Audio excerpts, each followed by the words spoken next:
All right, people, today's topic, the power in weakness అబ్బాయి. Okay, the power in weakness. లోకం మనకి ఏం నేర్పిస్తుందో తెలుసా? ద పవర్ ఇన్ స్ట్రెంగ్త్ అని నేర్పిస్తుంది అసలు యాక్చువల్లీ. కానీ మీరు గమనించినట్టయితే దేవుని వాక్కు చాలా భిన్నంగా ఉంటుంది అబ్బాయి. అసలు యాక్చువల్లీ లోకానికి సంబంధం ఉండదు. అసలు పవర్ ఇన్ వీక్నెస్ ఏంటో దేవుని వాక్యం మనకు సెలవిస్తుంది అబ్బాయి. మీరు చూడండి, ఒకవేళ ఇంటర్వ్యూకి వెళ్ళినట్లయితే మీరు గమనించండి, వీఆర్ హైరింగ్ అని అంటారు, జాబ్ వేకెన్సీ, వెల్కమ్, ఇవన్నీ మనం చూస్తాం మనం. కానీ ఎవరికి అండి జాబ్ ఇచ్చేది వాళ్ళు? మీరు గమనించినట్టయితే మంచిగా ఓకే క్వాలిఫైడ్ ఉన్న వాళ్ళకు మాత్రమే జాబ్ ఇస్తారు వాళ్ళు. మీరు గమనించినట్లయితే అన్ని స్ట్రెంగ్త్సే వాడు అడుగుతారు అబ్బాయి. అసలు యాక్చువల్లీ ఉన్న వీక్నెస్ ఒకవేళ ఉన్నప్పటికీ కూడా ఆ జాబ్ ఇంటర్వ్యూలో కూర్చున్నప్పుడు మనం ఏమి చెప్పాం వాళ్ళకి అసలు యాక్చువల్లీ ఎలా మాట్లాడతామని అంటే అన్నీ బాగున్నట్టుగా మాట్లాడతాం. ఎగ్జాక్ట్లీ పెళ్లి సంబంధం కూడా అంతే. సో కనుక అన్నీ కరెక్ట్గా మాట్లాడతాం అబ్బాయి. బలహీనతలు అన్నీ కూడా తర్వాత జాబ్ జాయిన్ అయిన తర్వాత, మ్యారేజ్ చేసుకున్న తర్వాత బయటపడతాయి. ఓకే, మీరు గమనించండి అబ్బాయి. కానీ దేవుని వాక్యం గమనిస్తుంది అబ్బాయి. దేవుడికి లోకానికి స్ట్రెంగ్త్ కావాలనంటే the most weakest people in the world ఎవరైనా సరే, ఎంత పాపులైనా సరే, ఎంత దుర్మార్గులైనా సరే, ఎంత బలహీనులైనా సరే, ఎంత దారుణమైన జీవితం ఉన్నా సరే, వాళ్ళే దేవుని దృష్టిలో జాబ్ కొట్టేస్తారు అబ్బాయి వాళ్ళు. ఇంకో మాటకు వస్తే వాళ్ళే దేవుని దృష్టిలో దేవుని మనసు సంపాదించుకోగలరు, వాళ్ళే దేవుని కుమారులు అవుతారు అబ్బాయి. వాళ్ళకే దేవుడు ఇచ్చే గొప్ప కృపణ అబ్బాయి అసలు. సో కనుక ఈరోజు అపోస్తలుడైన పౌలుతోటి కొన్ని విషయాలు నేర్చుకుందాం అబ్బాయి. జాగ్రత్తగా వినండి. ఈరోజు మనం దాదాపుగా అందరం కూడా ఆయనకున్న బలహీనతలో మ్యాచ్ అయ్యే వాళ్ళం అబ్బాయి. సో కనుక ఆ మ్యాచ్లో ఎలా నిలబడ్డాడు అసలు యాక్చువల్లీ అది మనం చూద్దాం అబ్బాయి. ఓకే, అక్కడ చూస్తే 2 కొరింథీయులకు రాసిన పత్రిక 12వ అధ్యాయం 9వ వచనంలో ఈ మాట ఉంటుంది. అందుకు నా కృప నీకు చాలును, బలహీనత యందు నా శక్తి పరిపూర్ణమగుచున్నదని ఆయన నాతో చెప్పాను. ఒకసారి గమనించాలి అబ్బాయి. ఇదేంటంటే అపోస్తలుడైన పౌలుతో యేసుక్రీస్తు చెప్తున్న మాట.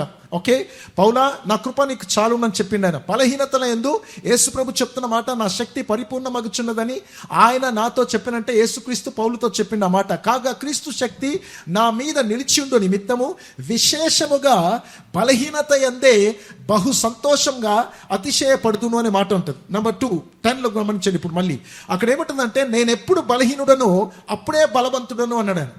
గనుక క్రీస్తు నిమిత్తము నాకు కలిగిన బలహీనతలలోను, నిందలలోను, ఇబ్బందులలోను, హింసలోను, ఉపద్రవంలోను నేను సంతోషించుచున్నాను అని అన్నాడు ఆయన. మళ్ళీ ఆపోజిట్ వర్డ్స్ చూస్తున్నాం అబ్బాయి మనం దీంట్లో కూడా. సో కనుక వాట్ ఈస్ ఇట్ దట్? కొద్దిగా మనం దాంట్లోకి వెళ్దాం అబ్బాయి. ఆ వచనాల్లోకి వెళ్తేనే కానీ అది మనకు అర్థమవుతుంది అబ్బాయి. చూడండి, మీరు 9లో మళ్ళీ గమనించినట్టయితే అందుకు నా కృప నీకు చాలును ఆయన, బలహీనత యందు అని అన్నాడు ఆయన. తర్వాత కింద ఏమన్నాడు ఆయన? మళ్ళీ బలహీనతల యందే అని అంటున్నాడు ఆయన. మళ్ళీ 10లో మనం గమనించినట్టయితే బలహీనుడను బలహీనతలోను అని అన్నాడు ఆయన. ఏంటా బలహీనత అసలు యాక్చువల్లీ? తనను వేధిస్తున్న పరిస్థితి ఏంటి అర్థమవుతా? తను ఎక్కడ బలహీనుడై ఉన్నాడు, ఏ బలహీనత అందే అని అన్నాడు ఆయన, ఏ బలహీనతలో ఉన్నాడు ఆయన అనే విషయాన్ని ఈ రాత్రి కాలం చూసుకుందాం అబ్బాయి. 4 బలహీనతలను మనం చూద్దాం ఆయన లైఫ్లో ఉన్నది. నేను చెప్తున్నాను అబ్బాయి, ఈ వీక్ పాయింట్స్లో అపవాది తనను కొడుతున్నప్పటికీ కూడా తను ఏమంటాడంటే ఐఎమ్ స్ట్రాంగ్ అంటున్నాడు ఆయన. నెంబర్ 1 చూడండి, తను ఏమంటాడంటే నిందలలోను అన్నాడు ఆయన. సో కనుక ఈరోజు మనం ఏం చేస్తామంటే అపోస్తలుడైన పౌలు ఎదుర్కొన్న నిందలేంటి అసలు యాక్చువల్లీ? అపోస్తలుల కార్యం 17వ అధ్యాయం 18వ వచనం ఉంటుంది చూడండి. ఎపిక్యూరియన్లలోను స్తోయికులలోనూ ఉన్న కొందరు జ్ఞానులు అతనితో వాదించిరి. అంటే దాని అర్థమైంది తెలుసా? అపోస్తలుడైన పౌలు కూడా జ్ఞానే అక్కడ. ఆయన కూడా తత్వజ్ఞానము కలిగిన వ్యక్తి, అంత మందితో కూడా మాట్లాడగలడు ఆయన. కొందరు ఈ వదరబోతూ చెప్పినది ఏమిటని చెప్పుకున్నారంట. చూసారా మీరు? ఎవరైనానండి అపోస్తలుడైన పౌలుతో చెప్పిన మాట ఏమంటే వదరబోతూ అనే మాట. అతడు యేసును గూర్చి పునరుద్ధానం గూర్చి ప్రకటించను గనక మరి కొందరు ఆ మాట గమనించండి అబ్బాయి, వీడు అనే మాట చాలా బాధ అనిపిస్తుంది అసలు. ఆ మాట ఎవరన్నా అంటే మనండి కదా, అసలు జాబ్లో కానీ లేకపోతే ఇంట్లో కానీ ఎక్కడైనా సరే ఆ మాట అంటే అసలు ఒళ్ళంతా కదిలిపోతాం అబ్బాయి మనం. ఆ మాట చూడండి, వీడు అన్య దేవతలను ప్రచురించున్నాడని చెప్పుకొనిరి అనే మాట చూస్తున్నాం మనం. ఆ తర్వాత మళ్ళీ అక్కడ చూస్తే అపోస్తలుడైన పౌలు 26-24లో అతడు ఈలాగు సమాధానం చెప్పుకొనుచుండగా ఫెస్తు సౌలా పౌలా నీవు వెర్రివాడవు. మీరు చూడండి అబ్బా, ఎవరు చెప్తున్నాడు తెలుసా ఇప్పుడు ఆయన? ఓకే, అక్కడ ఉన్న అధిపతి చెప్తున్నాడు అన్నమాట, చక్రవర్తి చెప్తున్న మాట ఇది. అది విద్య వలన నీకు వెర్రి పట్టినదని గొప్ప శబ్దముతో చెప్పాను అనే మాట చూస్తున్నాం అబ్బాయి. మహాసభలో చెప్పిన మాట ఎంత ఇన్సల్టింగ్ ఉంటుందో ఆలోచించండి అబ్బాయి ఆ పరిస్థితి అసలు యాక్చువల్లీ.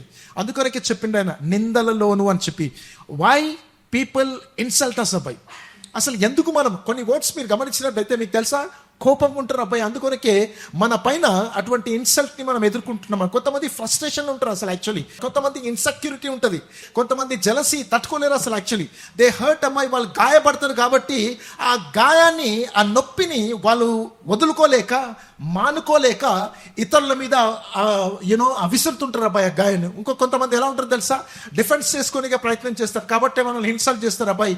ఇంకోటి తెలుసా, వాళ్ళకి అధికారం ఉంది కాబట్టి ఇష్టానుసారంగా మాట్లాడుతుంటారు మనతోటి. కొన్నిసార్లు తెలుసా, అది స్పిరిచువల్ బ్యాటిల్లపై మనం ఆత్మలో ఎదుగుతున్నప్పుడు, బాగా ప్రార్థనలు గడుపుతున్నప్పుడు, ఉపవాసం ఉన్నప్పుడు, దేనికోసం మనం ప్రార్థన చేస్తున్నప్పుడు డెఫినెట్గా అపవాది ఇతరుల ద్వారా మనల్ని అటాక్ చేస్తూ ప్రయత్నం చేస్తారప్ప. ఇంకో మాటకు వస్తే ఇన్సల్ట్ చేయడం అనేది దాట్ ఈస్ హ్యూమన్ నేచర్, అది కామన్ అసలు యాక్చువల్లీ. కానీ ఆ ఇన్సల్ట్ని ఎలా ఎదుర్కోవాలో అపోస్తలుడైన పౌలు తను ఎదుర్కొన్నాడు కాబట్టి, నిందలలోనూ ఎదుర్కొన్నాడు కదా. ఇప్పుడు చూడండి, రోమా పత్రికలో తను చెప్తున్నమాట 12వ అధ్యాయం 19వ వచనం తను ఏమంటాడంటే, ప్రియులారా మీకు మీరే పగ తీర్చుకోనద్దు, ఓకే, దేవుని ఉగ్రతకు చోటీయుడి, పగ తీర్చుట నా పని, నేనే ప్రతిఫలం ఇత్తునని ప్రభు చెప్పుచున్నాడని వ్రాయబడి ఉన్నది. అంటే డోంట్ వెంటనే దాన్ని తీర్చుకోవాలని చెప్పి ప్రయత్నం చేయకండి అని చెప్పి. అందుకు యేసు ప్రభు చెప్తున్న మాట చూద్దాం ఒకసారి. లూకాసు వార్త 6వ అధ్యాయం 28వ వచనం చూస్తే, మిమ్మల్ని చెప్పొచ్చు అని ఏం చేయాలంట, మనం ఏం చేస్తాం, వెంటనే శపించేస్తాం అసలు యాక్చువల్లీ. అర్థమవుతా. ఇంకో మాట చూడండి, మిమ్మల్ని బాధించు వారి కొరకు మనం ఏం చేయాలా, ప్రార్థించండి అని చెప్పిండు ఆయన. మార్టిన్ లూథర్ జూనియర్ తను ఏమంటాడంటే, darkness cannot drive out darkness. చీకటి తొలగించలేదు, చీకటే కాబట్టి. ఇంకో మాట, only light can do that. చీకటిని ఏది తొలగిస్తుందండి, వెలుగు తొలగించాలా. Hate cannot drive out hate, only love can do that అంట. మంచి మాట అసలు యాక్చువల్లీ. అర్థమైందా మీకు? పగ తీర్చలేదు అబ్బాయి, ప్రేమ తీర్చగలదు. కనుక మనము ఆ విధంగా ఉండడానికే ప్రయత్నం చేయాలని కొన్ని వర్డ్స్ అబ్బాయి మళ్ళీ గుర్తుపెట్టుకున్న అబ్బాయి, స్టే కామ్. సో కనుక డోంట్ టేక్ ఇట్ పర్సనల్లీ అబ్బాయి, వ్యక్తిగతంగా తీసుకోదు. అది వాళ్ళ పర్సనల్ ప్రాబ్లం, అది మీ ప్రాబ్లం కాదు. అది అర్థమవుతుందా మీకు? అది వాళ్ళ ప్రాబ్లం. అది అంత మాత్రమే కాదు అబ్బాయి, గుర్తుపెట్టుకోండి. ప్రాక్టీస్ ఎంపతి అని అంటే ఎదుటి వాళ్ళని అర్థం చేసుకోనిక ప్రయత్నం చేయండి. వాళ్ళకి ఏదో ప్రాబ్లం ఉండొచ్చు, వాళ్ళకి ఏదో తలనొప్పి ఉండొచ్చు, క్షమించేయాలి వాళ్ళని. లెట్ గో అన్నట్టు దాని అర్థమైంది తెలుసా, ఏం కాదులేదో వదిలేసేయండి అసలు యాక్చువల్లీ. దేవుని యందు నమ్మకం ఉంచాలి. అటువంటి వాళ్ళ చేత ఏం చేయాలి తెలుసా, బౌండరీస్ పెట్టాలి అక్కడ. అర్థమవుతా. ఎక్కువ మాట్లాడకుండా, ఎక్కువ పరిధిలోకి వెళ్ళకుండా జాగ్రత్త ఉండాలి. ఒకవేళ మీ వల్ల కాకపోతే ఎవరిని అడగండి, సపోర్ట్ తీసుకోండి, ప్రేయర్ చేయండి. బ్రదర్ ఇట్లా నేను ఎదుర్కొంటున్నా, నా కోసం ప్రేయర్ చేయండి అని చెప్పి. అంత మాత్రమే కాదు, ఇంకోటి ఏం తెలుసా, ప్రాక్టీస్ సెల్ఫ్ కేర్. వాళ్ళు ఏదో ఎగురుతున్నారని చెప్పి మీరు ఎగిరిండ్రా, బీపీ షుగర్లు వస్తాయి, జాగ్రత్త. డోంట్ స్పాయిల్ యువర్ హెల్త్ అబ్బాయి. మీ హెల్త్ చాలా ఇంపార్టెంట్. ఇన్సల్ట్స్ ద్వారా చాలా తలనొప్పులు వస్తున్నాయి. అపోస్తలుడైన పౌలు అందుకోనే అన్నాడు ఆయన, నిందలలోను అని అన్నాడు ఆయన. అర్థమవుతా. నిందలలోనూ చాలా బలంగా ఉన్నాడంట అసలు యాక్చువల్లీ. నెంబర్ 2 ప్రాబ్లం, ఇబ్బందులలోను అన్నాడు ఆయన.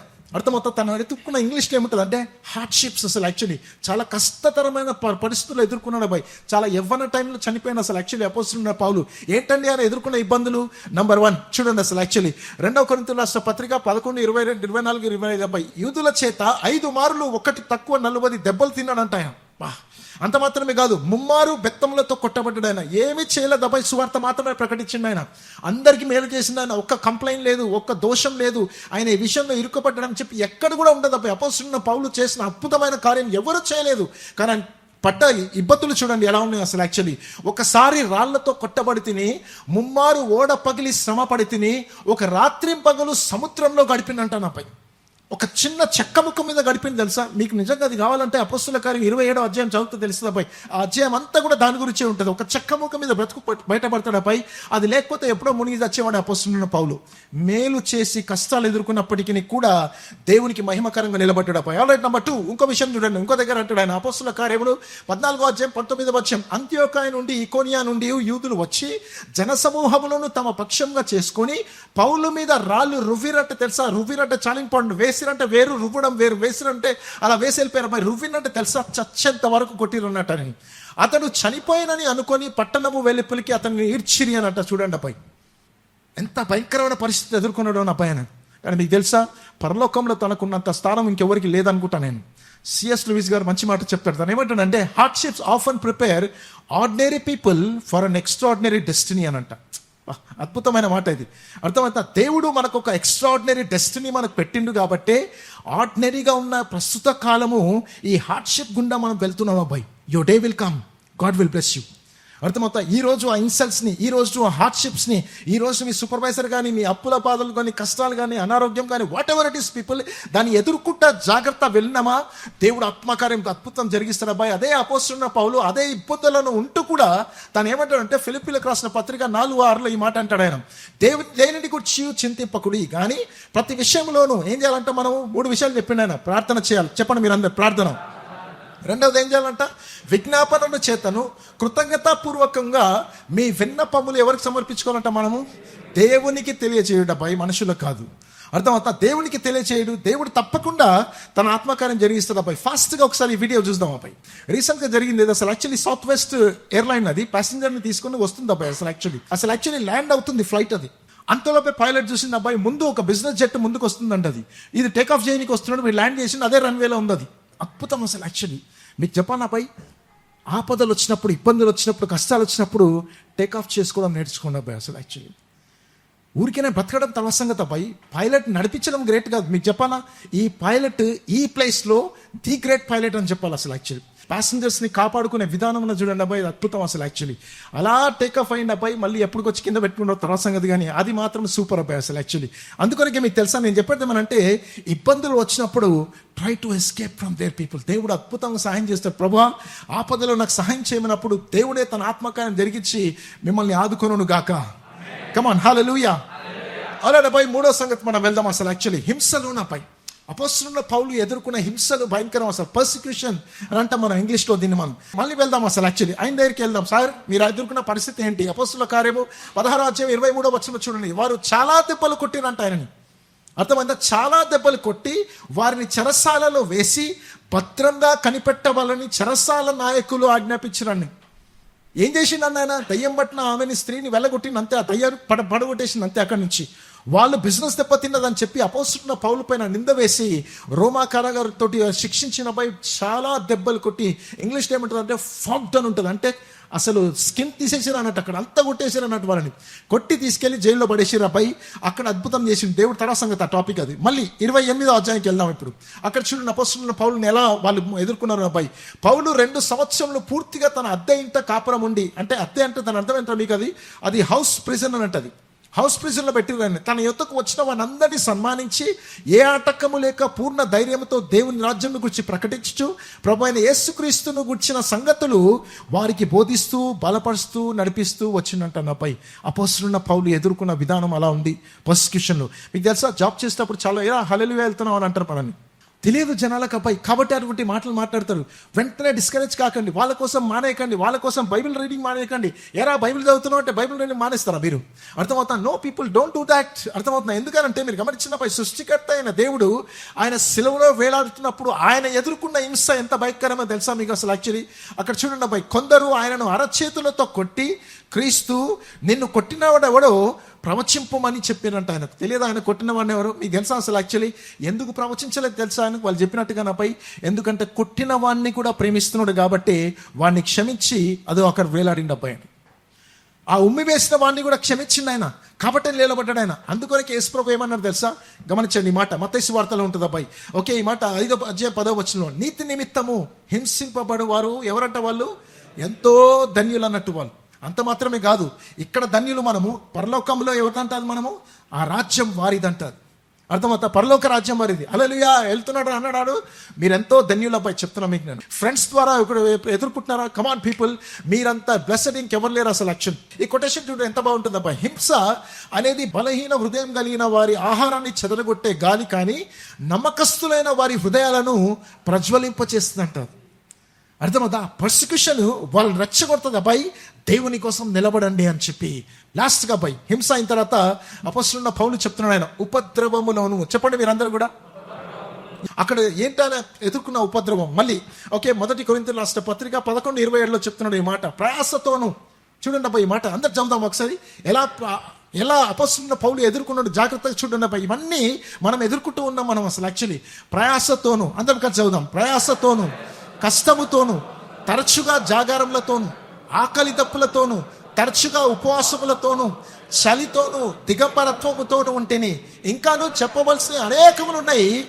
మనం చెప్పాము ఎవరితోటి? మనం ఎలా ఉందనంటే చాలా బాగుంది అసలు యాక్చువల్లీ ఇక్కడ అర్థమవుతున్నాను అబ్బాయి. చెక్కువ మనం ఎందుకు చెప్తామండి, మనం గమనించేదా ప్రయాస పడుతుంటాము, కష్టపడుతుంటాము, జాగరములతో ఉంటాం అబ్బాయి. ఎన్నిసార్లు టెన్షన్ తట్టుకోలేక ఈ అప్పు ఎప్పుడు తీరుతుంది, ఎన్నిసార్లు ఆకలితో పడుకోలేదు అబ్బాయి మనం.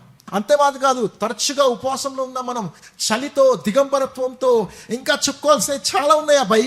అయినా సరే దేవుడు మాత్రం మనం చూస్తున్నాడనే సంగతి మర్చిపోద్ది అబ్బాయి. ఎందుకు తెలుసాను అబ్బాయి, ఆ ప్రభువు మన కోసం కష్టపడిన విధానం చూడండి. యోహాను సువార్త 19:28 చెరకతో నిండి ఉన్న ఒక పాత్ర అక్కడ పెట్టి ఉండెను గనక వారు ఒక స్పంజి చెరకతో నింపి హిస్సోపుతో పుడకుకు తగిలించి ఆయన నోటికి అందించినంటాను అబ్బాయిని. ఎవరండైనా సృష్టికర్త అయిన దేవుడు అగును గాక అంటే జలములు అలా అయిపోయినాయి అబ్బాయి. అసలు యాక్చువల్లీ సముద్రాలు అసలు పొంగిపోయినాయి ఆయన అంటే. ఏకరాశిగా నిలబడ్డాయి అబ్బాయి. ఎర్ర సముద్రం 2 పాయలుగా చీల్చిండు దేవుడు. అసలు యాక్చువల్లీ ఈ దేవుడు మనందరి కోసము సిల్వర్ వేలాడుతూ ఒక్క నీళ్లు దాహమవుతుంది దప్పిగా ఉన్నానంటే చేదు చెరకను అందించారు ఆయనకు. అసలు యాక్చువల్లీ చేదు చెరకను పెట్టిరు. మీరు ఆలోచించండిపై తను ఎలా ఎదుర్కొన్నాడు మళ్ళీ. అప్పుడు అపోస్తలుడైన పౌలు ఏమంటారు తెలుసా, ఇంత భయంకరమైన పరిస్థితుల్లో కూడా ఇది మనం నేర్చుకోవాలపై. ఫిలిప్పీలకు రాసిన పత్రిక 4:11 అంటాడు, నాకు కొదువ కలిగినందుకు నేను ఇలాగూ చెప్పుట లేదు, నేనే స్థితిలో ఉన్నాను. నిజంగా దేవుల్లో బలపడి వాక్యం చదువుకుంటూ ఆరాధిస్తూ నిజమైన క్రైస్తవులు, నిజమైన దేవుని బిడ్డలు ఏమంటారు తెలుసా, నేను ఏ స్థితిలో ఉన్నాను ఆ స్థితిలో ఏ విధంగా ఉండా కోరుకుంటున్నారంటే వాళ్ళు సంతృప్తి కలిగి నేర్చుకొని ఉన్నాను అని అంటాడు ఆయన. సంతృప్తి అక్కడ నేర్చుకోవాలి అసలు యాక్చువల్లీ. ఎన్నిసార్లు కొట్టుకున్నామో కడుపున అసలు యాక్చువల్లీ మనం కదా, అదిగో అక్కడే నేర్చుకోవాలి మనం. ఏంటి తెలుసా, సంతృప్తిగా ఉండడం నేర్చుకోవాలి అక్కడ. తృప్తిగా దేవుడు నిన్ను దీవించును గాక, ప్రభువా ఈ ప్లేట్ ఈరోజు నాకు సరిపోనందుకు నీకు వందనాలు ప్రభు అంటూ దేవుని నామాన్ని గణపరచాలి అబ్బాయి. అసలు యాక్చువల్లీ మనం ఇప్పుడు చూడండి అబ్బాయి, ఫిలిప్పీలకు రాసిన పత్రిక మళ్ళీ 4:12 దీనస్థితిలో ఉండని ఎరుగుదును. ఎక్కడ నేర్చుకున్నాండి డిసిప్లిన్ అయినా? ఈ మాట చూడండి, దీనస్థితిలో ఉండని ఎరుగుదును, సంపన్న స్థితిలో ఉండని ఎరుగుదును, ప్రతి విషయంలోనూ అన్ని కార్యములను కడుపు నిండుటకును, ఆకలి కొని ఉంటకును, సమృద్ధి కలిగి ఉంటకు, లేమిలో ఉండుటకును కూడా ఏం చేసుకున్నాడంట ఆయన, నేర్చుకున్నాడు. గాడ్ విల్ టీచింగ్ యూ అబ్బాయి. దేవుడు ఏదో నేర్పిస్తున్నాడు మన జీవితాలకు అబ్బాయి. ఏదో పాఠం ఉంది. ఎందుకంటే మన ఫ్యూచర్లో దేవుడు ఎంతో బలపరుస్తాడు. ఎలా పాస్టర్ గారు ఈ టైంలో నేను ఏం చేయాలంటే బిల్లీ గ్రామ్ గారు చెప్పిన మాట చూడండి అబ్బాయి, in the midst of calamity we must learn to trust in God's goodness and his sovereignty అబ్బాయి. ఇలాంటి కష్టతరములోనే దేవుని పైన ఆధారపడాలి. దేవుని యొక్క సార్వభౌమ అధికారం పైన ఆధారపడిన వాడే నిజంగా దేవుని కోసం నిలబడతారు అబ్బాయి. సో అందుకని అపోస్తలుడైన పౌలు అన్న మాట చూడండి మళ్ళీ. అసలు యాక్చువల్లీ నిందలలోను, ఇబ్బందులలోను, హింసలోను, ఇంకా దేంట్లోనంట ఉపద్రవముల్లోనూ దేవుని కోసం బ్రతికినట్ట. సో కనుక ఎలా పాస్టర్ గారు ఎలా జరిగింది అసలు యాక్చువల్లీ ఇది అపోస్తలుడైన పౌలుకి ఎలా సాధ్యమైంది అబ్బాయి చెప్తున్నా మీకు. నేను ఇది డయాబెటిక్ కానీ బీపీ కానీ ఏ రోగంకైనా సరే అద్భుతమైన మెడిసిన్ అబ్బాయి. నేను చెప్తున్నాను ఈ భూలోకంలో ఏ వ్యాక్సిన్ కూడా పనిచేయదు అబ్బాయి, అంత అద్భుతంగా పనిచేసే మెడిసిన్ ఇది. కమాన్ మీకు చూడండి, అదే వచనాలకు వెళ్దాం ఇప్పుడు మళ్ళీ. 2 కొరింథీ రాసిన పత్రిక 12:9 చెప్పింది చూడండి అబ్బాయి. అందుకు యేసు ప్రభు చెప్తున్న మాట ఏం చెప్తున్నాడు ఆయన, నా కృప నీకు చాలును. కమాన్ హల్లెలూయా. ఏం చెప్తున్నాడు ఆయన, నా కృప నీకు చాలు అంటే ఇంగ్లీష్లో ఏముంటుంది అంటే సఫిషియంట్ అని ఉంటుంది. చెప్పండి అన్నమాట మీరందరూ. సఫిషియంట్ అంటే అర్థమైందా, అంటే నీకు చాలినంతగా నీ కష్టం, నీ ఇబ్బందులు, నీ ఇరుకులు అర్థమవుతుందన్న అబ్బాయి, నీ ఉపద్రవము, నువ్వు పొందుకున్న హింస ఎంత భయంకరంగా ఉందో దానికి తగిన కృప దేవుడు మనకు అనుగ్రహిస్తాడు అంటాను అబ్బాయి. దానికి ఎక్కువ ఉండదు, దానికి తక్కువ ఉండదు అసలు యాక్చువల్లీ. అందుకొరకు చూడండి, అంత మాత్రమే కాదు, ఇప్పుడు అపోస్తలుడైన పౌలు చెప్తున్న బలహీనత ఎందే నా శక్తి పరిపూర్ణమగుచున్నదని యేసు ప్రభు అపోస్తలుడైన పౌలుతో చెప్పిన. ఒకటేమో నా కృప నీకు చాలున్నాను ఆయన, రెండోదేమో తెలుసా, నా శక్తి, my power is making you perfect in your weakness.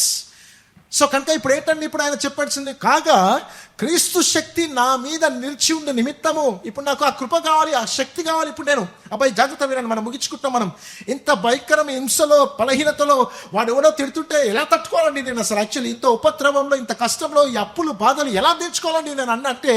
మీకు తెలుసా అపోస్తలుడైన పౌలు ఏమంటాడంటే ఇప్పుడు కాగా క్రీస్తు శక్తి నా మీద నిలిచి ఉండి నిమిత్తము. ఆయనకు ఆ శక్తి కావాలి, లేకుంటే తట్టుకోలేడు. ఆ కృప నాకు కావాలా, I cannot leave that, I cannot face that. ఆ శక్తి నీకు కావాలనంటే అబ్బాయి కీవర్డ్ చూడండి. ఇప్పుడు ఆయన ఏమంటారు తెలుసా, విశేషంగా అర్థమవుతా, విశేషంగా నేను ఎప్పుడైతే బలహీనుడనో ఆ బలహీనతల ఎందే బహు సంతోషంగా అతిశయపడుతున్నాడంట. కమాన్ పీపుల్, హల్లెలూయా, కమాన్ హల్లెలూయా.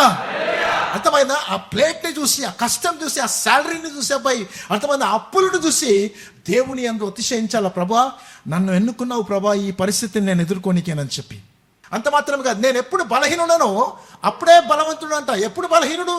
నిందలో బలవంతుడు, ఇబ్బందులో బలవంతుడు, హింసలో బలవంతుడు, ఉపద్రవంలో బలవంతుడు ఆయన. ఓకే, ఆ మాట చూడండి అబ్బాయి. క్రీస్తు నిమిత్తం నాకు కలిగిన బలహీనతలోను, ఇబ్బందులోను, హింసలోను, ఉపద్రవంలోను ఏం చేస్తున్నాడు అంటే ఈయన ఏడ్చుకుంటూ కూర్చున్నాడా? సంతోషించుచున్నాను. ఎంతమంది ఉంటున్నావు అబ్బాయి సంతోషంగా? మీరు ఆలోచించండి అబ్బాయి. అసలు actually how many of us are happy in that also? ఇంత కష్టంలో నేను చెప్తున్నా అబ్బాయి, గుర్తుపెట్టుకోండి, మీ జనరేషన్ని మీరు నిజంగా ఆ 2 వర్సెస్ని డైలీ మీరు టాబ్లెట్స్గా వేసుకోకపోతే హై బీపీ వచ్చే అవకాశం ఉంటుంది అబ్బాయి చాలా మందికి, ముఖ్యంగా పనిచేసే వాళ్ళు కూడా అబ్బాయి. ఎందుకు తెలుసా? Because they are not happy. వాళ్ళు సంతోషిస్తలేరు దాంట్లో, అతిశయిస్తలేరు దాంట్లో. నా బలహీనత దేవుని యొక్క శక్తి నా మీద పరిపూర్ణం కావాలా అని చెప్పి కోరుకోవట్లేదు మనం అసలు. యాక్చువల్లీ దాన్ని ఎలా బయటికి రావాలని చెప్పి స్కాములకు, గేములకు, నా పై షాట్లకు అలవాటు పడి రాత్రి పగలు బుర్రపాటు చేసుకొని మీరు టైం వేస్ట్ చేసుకుంటారు అబ్బాయి. అపోస్తలుడైన పౌలేమో, ప్రభువా give me that sufficient grace అంటున్నాడు ఆయన. టైటానిక్ సినిమా అందరం చూసినాం కదా, చాలా ఇష్టం అసలు. యాక్చువల్లీ మనం 2019-12 నా బై April 15th రోజు మునిగిపోయిన సంగతి మనం అందరికీ తెలుసు అసలు. యాక్చువల్లీ మీకు తెలుసా, ఇప్పుడు కూడా టైటానిక్ షిప్ చాలా సేఫ్గా ఉంది, కానీ భూగర్భంలో ఉంది అది. మొత్తం ఇప్పుడు కూడా ఉంది అసలు. యాక్చువల్లీ అది అక్కడికే వెళ్తారు వాళ్ళు. ఇప్పుడు చాలా మంది అక్కడికి వెళ్ళిన వాళ్ళు ఉన్నారు అబ్బాయి. ఈవెన్ మెల్ గిబ్సన్ అసలు యాక్చువల్లీ మూవీ తీసిన వాడు కూడా 53 times అనుకుంటా తను అక్కడికి వెళ్ళి దాన్ని స్టడీ చేసిన తర్వాతనే మూవీ తీసిండు ఆయన. అసలు యాక్చువల్లీ ఆ టైటానిక్ షిప్లు ఆ పరిస్థితుల్లో ఉన్నప్పుడు మీకు తెలుసా, 3 షిప్లు హిస్టరీలో ఎప్పుడు కూడా ఉంటుంది అబ్బాయి. కార్తాపియా అని చెప్పి, తర్వాత కాలిఫోర్నియన్ అని చెప్పి, వర్జీనియన్ షిప్ అని చెప్పి అబ్బాయి. ఈ 3 షిప్లకు సిగ్నల్స్ వెళ్ళినాయట ఆ టైంలో. దరిదాపులో ఎక్కడ ఉన్నాయి అసలు. యాక్చువల్లీ 3 షిప్లకు వెళ్ళినాయి అబ్బాయి. వర్జీనియన్ షిప్ తను అనుకున్నాడట కెప్టెన్, ఓకే అబ్బాయి ఇది మన వల్ల కాదు అసలు. యాక్చువల్లీ అంత ఫాస్ట్గా మనం చేరుకోలేము, కానీ దగ్గరలో ఉన్న చిన్న చిత్కా ఉన్న వాళ్ళందరూ కూడా కబుర్లు పెట్టండి, ఎవడు పడతాడు వెళ్తాడని చెప్పి పడుకున్నాడట ఆయన. కాలిఫోర్నియన్ షిప్ అసలు యాక్చువల్లీ హిస్టరీ ఏమంటుంది అంటే కొన్ని లీగల్గా ఉన్నాయి దాంట్లో, అది ఇల్లీగల్ సరఫరా చేస్తున్నారు. మనం దానికోసం వెళ్ళాం అనుకో మనం బయటపడతాం రా బాబు. అసలు ఐస్బర్గ్ మాకు కూడా ఉంది ముందు, కష్టమవుతుంది మేము వెళ్ళడానికి అని చెప్పి మార్నింగ్ చూద్దాంలే అనుకున్నా అంట ఆయన. ఒకవేళ మార్నింగ్ మళ్ళీ సిగ్నల్స్ వస్తే అప్పుడు వెళ్దామని చెప్పి ఎక్కడో అలా మెల్లగా వెళ్ళుకుంటా పడుకున్నాడంట ఆయన. కార్తియా షిప్ వాళ్ళు కొద్దిగా స్పందించి ఏదో ఒకటి చేస్తే బాగుంటుందేమో అని చెప్పి వెంటనే వచ్చే అబ్బాయి దాదాపుగా 700 మందిని రక్షించినట్ట వాళ్ళు అక్కడి నుంచి అబ్బాయి. నేను ఎందుకు చెప్తున్నా తెలుసా అబ్బాయి, ఏ షిప్కు ఉండాల్సిన గోల ఆ షిప్కు ఉంటుంది, ఏ షిప్కు ఉండవలసిన ప్రాబ్లమ్స్ ఆ షిప్కు ఉంటుంది. గుర్తుపెట్టుకోండి అబ్బాయి, ఊరికైనా ఇతరుల షిప్ల వైపు చూడకండి, ఇతరుల షిప్ల వైపు పోల్చుకోకండి. క్యాప్టీరియా అన్నాడు అనుకోండి, టైటానిక్ భలే కట్టిన అసలు. యాక్చువల్లీ అందులో చూడండి అసలు డిస్కోలు, అసలు ఆ పాటలు ఏమున్నాయిరా అని అంటే ఏముంది, మునిగిపోయింది అది. ఇవన్నీ బయటనే ఉన్నాయి, అది మునిగిపోయి శిథిలాల్లో కూర్చుంది. ఇప్పుడు డోంట్ కంపేర్ టు ఎనీబడి అబ్బాయి. ఎవడో ఎక్కడి నుంచి హెల్ప్ చేస్తాడో, ఎవరో ఒకరు సహాయం చేస్తారో, ఎవడో ఎక్కడి నుంచి వస్తుందో, ఏ స్కామ్ వస్తుందో, ఏ లాటరీ టికెట్ కొడుతుందో. నేను చెప్తున్నా మీకు, నేను depend upon God, depend upon God. మరి అపొస్తలులు ఉన్న షిప్ని ఎలా కాపాడుకున్నాడండి ఆయన? ఈ కృప ఉన్న చూడండి అబ్బాయి, ఈ గ్రేస్, నీకు కావాల్సిన శక్తి ఉన్న చూడాలి, అది యేసు ప్రభు తప్ప ఇంకెవ్వరు చేయలేరు. ఎందుకంటే యేసు ప్రభు మాత్రమే ప్రాణం పెట్టింది కాబట్టి. అందుకనే ఇంకన్నాడన్న నా చెప్పండి ఆ మాట. అది అంటే దాని అర్థం ఏం తెలుసా, ప్రయాసపడి భారం మోస్తున్న జనులారా నా యొద్దకు రండి అనంటే, నేను తప్ప నీకు ఎవరు ఇవ్వలేరు రా బాబు అని చెప్తున్నాడు ఆయన. నేను తప్ప ఇంకెవరిని ఇవ్వలేరు మీకు ఆ కృప. అందుకనే నా కృప నీకు చాలును, బలహీనత యందు నా శక్తి పరిపూర్ణమగుచున్నని చెప్పిన ఆయన. కాబట్టే ఇప్పుడు అపొస్తలుడైన పౌలు ఏమంటున్నా తెలుసా, నా బలహీనత యందే నేను బహుగా సంతోషిస్తున్నాను అన్నాడు నేను. అంత మాత్రమే కాదు, ఇప్పుడు ఏమన్నాడు మళ్ళీనా, నేను ఎప్పుడు బలహీనుడనో అప్పుడే బలవంతుడను కనుక క్రీస్తు నిమిత్తము నాకు కలిగిన బలహీనతల్లోను, నిందలలోను, ఇబ్బందులలోను, హింసలను, ఉపద్రవంలోను నేను సంతోషించున్నాను. నా షిప్పే సంతోషిస్తున్నది. నేను ఇంకో మిగతా ఏ షిప్ని చూడట్లేదు, ఏ ప్రాజెక్ట్ నేను చూడట్లేదు, ఎవరి వైపు నేను చూడట్లేదు. నేను ఓన్లీ బికాస్ ఆఫ్ మీ. మీకు తెలుసా, చాలా మంది అసలు యాక్చువల్లీ అప్పుల ద్వారా కానీ లేకపోతే స్కామ్ ద్వారా కానీ వీళ్ళందరూ మనల్ని ఎందుకు దోచుకుంటున్నారంటే వాళ్ళకి తెలుసు మన బలహీనతలు ఏంటో అని చెప్పి, కాబట్టి వాళ్ళు సొమ్ము చేసుకుంటున్నారు అబ్బాయి. కానీ మన బలహీనతని ఎరిగిన దేవుని యొక్క కృప వైపు చూసినాం అనుకోండి అబ్బాయి, నో స్కామ్స్ ఇన్ హెవెన్. పరలోకంలో ఎప్పుడు మోసపోము అబ్బాయి. అపొస్తలుడైన పౌలు చెప్పినట్టు మనం చెప్పగలగాలి మనము.